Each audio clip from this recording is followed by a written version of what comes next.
कराची शहर के लिए खुशखबरी। सिंध हुकूमत ने शहर भर में सड़कों पर पार्किंग फीस लेने पर मुकम्मल पाबंदी आयद कर दी है। कराची की सड़कों पर गाड़ी पार्क करना अब मुकम्मल तौर पर मुफ्त हो गया है। सिंध हुकूमत ने शहर के तमाम 25 टाउन्स में पार्किंग फीस के निज़ाम को खत्म करते हुए नोटिफिकेशन जारी कर दिया।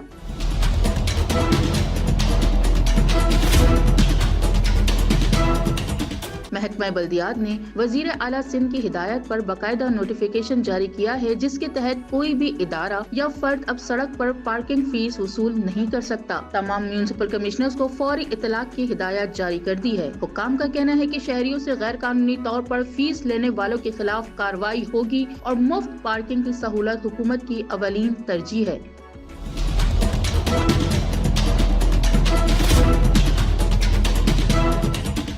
शहर के 46 मरकजी सड़कों पर पार्किंग पहले ही मुफ्त कर दी गई थी। अब बाकी इलाकों में भी ये सहूलत नाफिज कर दी गई है। सिंध हुकूमत के इस इकदाम को अवामी हलकों की जानिब से सराहा जा रहा है। ताहम सवाल ये किया जा सकता है कि इस फैसले पर अमल दरामद यकीनी बनाया जा सकेगा।